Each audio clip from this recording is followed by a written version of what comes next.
तो मेरे मोहतरम बुजुर्गों, दोस्तों, मुहर्रम अल हराम का महीना आने वाला है, जो बहुत मोहतम बिशान महीना है। इसमें बहुत सारे मुअज़्ज़ज़ और मोहतरम काम हुआ है। इसमें बहुत सारी शहादतें हैं। इस महीना में बहुत सारी यादगारें हैं, लेकिन इस महीना को हमने खुराफात से जोड़ा है। इस महीना को हमने खुराफात से जोड़ा है। आपने देखा होगा, आप अभी जाकर के इमाम बाड़ा को देखें, आप वहां पर कुत्ते लेटते हैं। अभी जाकर के देखें आप, वहां पर बच्चे बैठते हैं। एक वक्त वो आएगा कि उस पर बांस की कमचियां कस दी जाएगी, एक बांस खड़ा कर दिया जाएगा, एक निशान लगा दिया जाएगा, हरा सा कपड़ा लगा दिया जाएगा, लाल सा कपड़ा लगा दिया जाएगा, उसमें सेहले जड़ दिए जाएंगे, उसमें जो है कागज जड़ दिए जाएंगे और जो है धागे बांध दिए जाएंगे। तो क्या उसमें पावर और शक्ति आ जाएगा?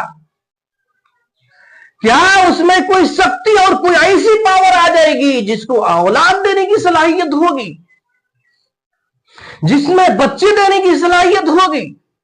आप देखे होंगे, जब ताजिया बनाते हैं तो क्या करते हैं, कहीं से बांस लाते हैं, कहीं से कमची लाते हैं, कहीं से कागज लाते हैं, कहीं से तारकोल लाते हैं, कहीं से लट्ठा लाते हैं, कहीं से और बहुत सारी चीजें लाते हैं और उसको ला करके किसी की जो है काबा की शक्ल नवाया कर देते हैं, या फिर खाना काबा की शक्ल लगा देते हैं, या किसी मजार की शक्ल बना देते हैं, या किसी घोड़ा और किसी जानदार की शक्ल बना देते हैं। फिर जो है उसको लगाने के बाद जब मुहर्रम शुरुआत हो जाती है, फिर उसकी पूजा शुरू हो जाती है। आपको याद है, अल्लाह नाराज होते हैं जब कोई जिना करता है, बहुत ज्यादा नहीं। जब अपने मां बाप का दिल दुखाता है तो अल्लाह नाराज होते हैं, लेकिन बहुत ज्यादा नहीं। जब कोई आदमी जिना करता है, अल्लाह ताला का दिल जो है, अल्लाह ताला बहुत ज्यादा नाराज नहीं होते हैं, लेकिन नाराज होते हैं, गजब में आ जाते हैं, लेकिन बहुत ज्यादा नाराज नहीं होते। जब कोई किसी को कत्ल कर देता है, अल्लाह नाराज होते हैं, लेकिन बहुत ज्यादा नहीं। बहुत ज्यादा कम नाराज होते हैं जब उसका बंदा किसी के जो है गैरों के सामने झुक जाए, वो बारे इलाहा को छोड़कर, वो अल्लाह ताला की तामर को छोड़कर, वो अल्लाह ताला की जो है पैरवी को छोड़कर वो जो है शिर्क की तरफ मुतवज्जह हो जाए। क्या आप नहीं देखते हैं, उस दिन हमारे लड़कियां, उस दिन हमारे जो है औरतें नहा करके, अच्छे से सच्चे धज करके, कपड़ा पहन करके और फिर वहां जाती है, नियाज फातिया दिलवाती है। शिर्क नहीं मालूम होता है आपको, फिर वहां आपकी औलाद मांगते हैं, फिर वहां तरह तरह की मन्नतें करते हैं, फिर वहां तरह तरह से हम जो है उससे जो है मांगते हैं। क्या उसके अंदर कोई तासीर आ जाती है? क्या कोई उसके अंदर कोई जो है बच्चा देने की शक्ति पैदा हो जाता है? क्या वहां खुदा उतर आता है या हजरत हुसैन उतर आता है? फिर क्या चीजें हैं जो वहां पर शक्ति और पावर आ जाती है? नहीं मेरे यारो, ये शिर्क, हम खुले शिर्क कर रहे हैं। अल्लाह ताला ने फरमाया, अताबुदून मा तुनहितून, क्या उन चीजों की आप पूजा करते हैं जिसको अपने हाथों से बनाते हैं? इस कमचियों को अपने हाथ से बनाया, इस निशान को अपने हाथ से बनाया, इस ताजिया को अपने हाथ से बनाया। इन सारे चीजों को जब अपने हाथ से हम बनाए, फिर उसके अंदर कौन सी शक्ति आ गई, फिर उसके अंदर कौन सी पावर आ गई, जो ऐसी चीजें जो हमें अल्लाह से इनहराफ करा दे, अल्लाह से दुश्मनी करा दे, अल्लाह से जंग जदाल पर उतर आए। हम जो है किसी को न माने, न अपने बड़े को माने, न अपने औलाद को माने, न अपने बाप को माने, न बुजुर्गान दीन को माने, न मस्जिद के इमाम को माने, न हम उलमाए करम को माने, किसी को नहीं माने। बस सिर्फ कूद जाए उस शिर्क में, फिर सिर्फ कूद जाए अल्लाह की नाफरमानी करने में, फिर सिर्फ हम कूद जाए उन चीजों को जिससे अल्लाह ताला नाराज हुआ करते हैं। हमें शर्म नहीं आता?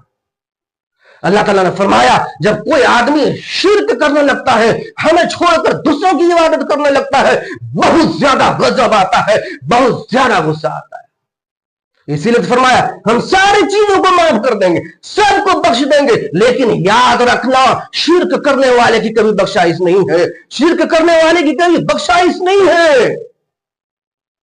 तो मुहर्रम एक खुराफात है। मुहर्रम जो हमें अब मनाते हैं वो शिर्क है। मुहर्रम हम जो मनाते हैं ये तरह तरह के जो है नुकसानात है। محرم میں جو ہم خرافات کرتے ہیں، حلوہ بناتے ہیں، ملیدہ بناتے ہیں، وہ سارے تقسیم کرتے ہیں، یہ ساری چیزوں سے بچنا ہے، یہ شرک و بدعت ہے۔ پھر وہاں جا کے ہم جو ہے اپنے لڑکیوں کو لے جاتے ہیں، پھر وہاں پر ایک ہلہ ہنگامہ کرتے ہیں، پھر ہم وہاں پہ بول لگاتے ہیں، پھر نشان سے نشان لگاتے ہیں، اور پھر جو طرح طرح سے جنگ و جدال ہوتا ہے، ایک بھائیوں میں نفرت ہو جاتی ہے، ایک بھائیوں میں دشمنی ہو جاتی ہے، پھر وہاں پر جو کسی مار دھاڑ شروع ہو جاتا ہے۔ اس کی شریعت اجازت نہیں دیتی۔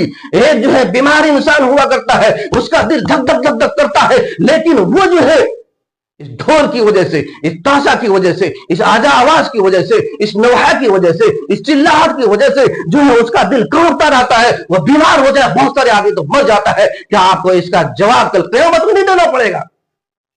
جب دینا پڑے گا تو پھر کس چیز کی وجہ ہم نڈر ہو گئے ہیں؟ اللہ سے ڈرنا کیوں چھوڑ دیے ہیں؟ اللہ سے جو ہے معافی مانگنا کیوں چھوڑ دیے ہیں؟ شرک پر کھلے عام علن اعلان کیوں اتر آئے ہم؟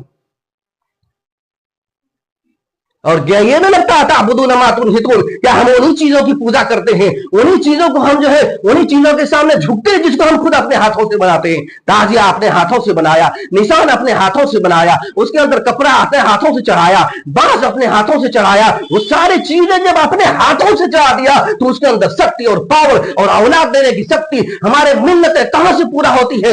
ہم اپنے لڑکوں کو جنگی بنا دیتے ہیں، ہم اپنے لڑکوں کو پیکی بنا دیتے ہیں، جس کی وجہ سے اس کی زندگی پوری زندگی تباہ ہو جاتی ہے۔ بعض تو سال سال کے لیے بناتے ہیں، بعض پوری عمر کے لیے بنا دیتے ہیں، جو شرک میں اپنے آپ کو مبتلا کروا دیتے ہیں۔ اگر اللہ توفیق دیا تو وہ توبہ کر لیتے ہیں، ورنہ اسی حالت پر اس کی موت ہو جاتی ہے۔ بتاؤ اس کے ذمہ دار کون ہے؟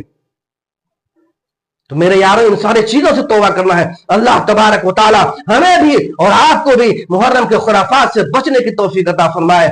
وآخر الدعوانا الحمدللہ رب العالمین۔